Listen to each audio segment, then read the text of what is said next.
जय श्री कृष्णा। आज द्वादशी के दिन आइए सुनते हैं नारायण नामा।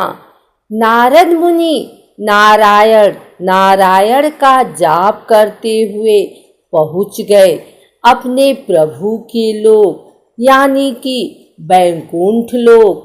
वहाँ शेष शैया पर भगवान विष्णु विश्राम कर रहे थे और विष्णु प्रिया भगवती लक्ष्मी चरण कमल चापन में मग्न थी।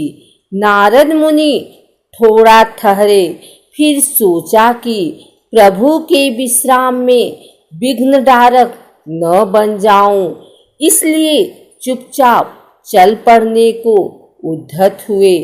प्रभु को अपने भक्त का इस तरह से जाना नागवार गुजरा और उन्होंने नारद मुनि को रोका।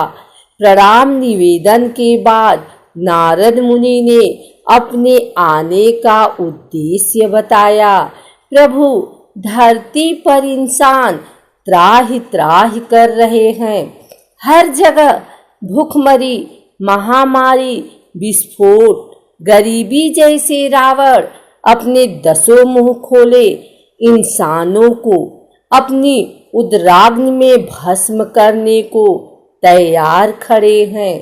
प्रभु, आप तो प्रत्येक युग में इंसानों की रक्षा के लिए धरती पर अवतरित होते हैं, फिर कलयुग आपके स्नेह से वंचित क्यों है?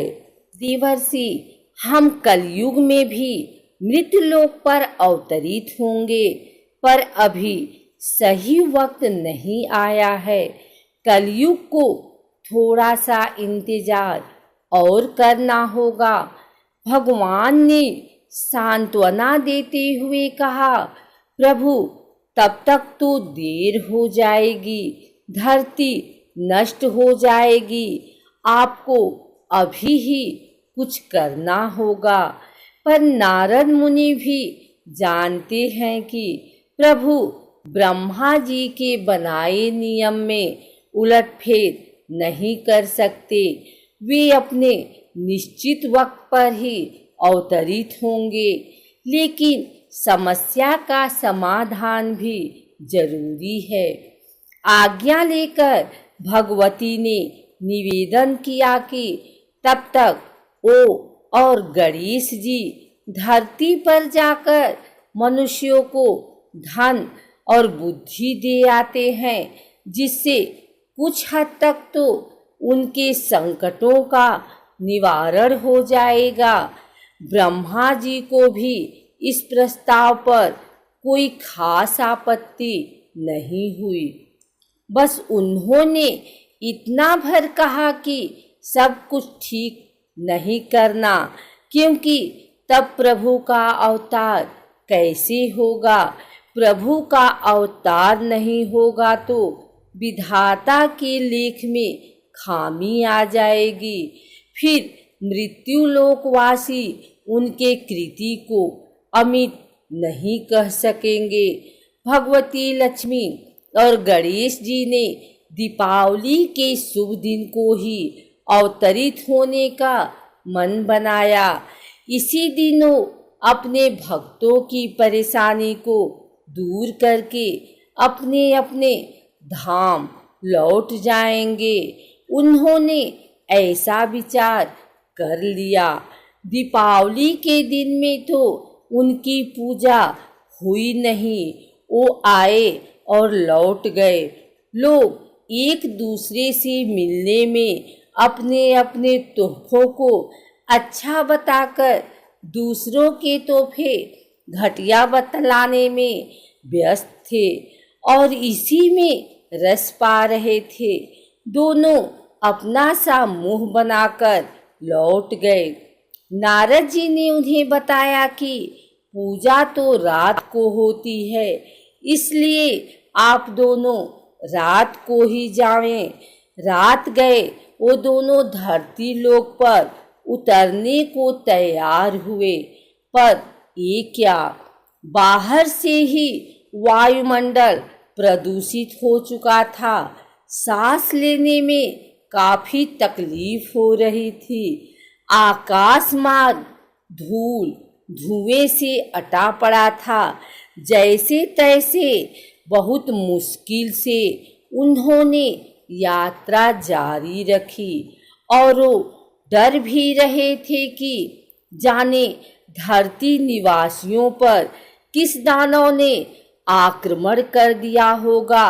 खैर, जैसे जैसे वो निकट पहुंचते गए, परेशानी बढ़ती गई। तब तो आग के गोलों से भी सामना करना पड़ रहा था। कानों को फोड़ती आवाजें, आग के गोले, दम निकालता धुआं। एक बारगी तो उन्हें महसूस हुआ कि पृथ्वी पर 5वां विश्व युद्ध छिड़ चुका है।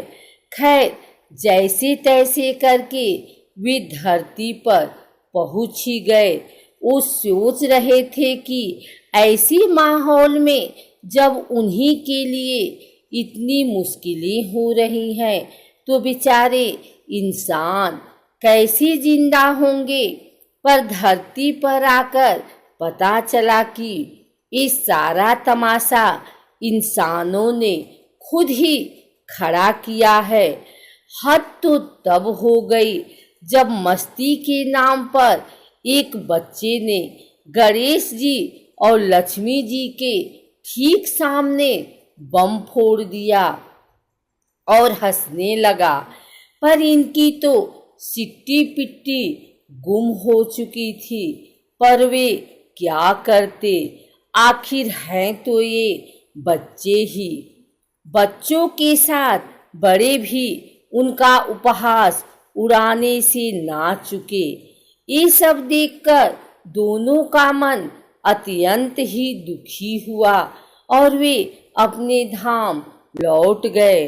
भगवान विष्णु से दोनों ने मिलकर कहा कि प्रभु, आप धरती पर अवतरित मत होइएगा, क्योंकि इस बार इंसान का दुश्मन कोई दानव नहीं, वे खुद हैं। भला जो खुद जलना चाहे तो उसे कोई कब तक बचा सकता है। और उन्होंने पूरा वृतांत कह सुनाया। त्रिदेव भी इस वृतांत को सुनकर अपनी बनाई इस सृष्टि की करतूतों से शर्मसार हुए और नारद मुनि तो इतने व्यथित हुए कि कुछ देर तक वे नारायण जाप करना भूल गए।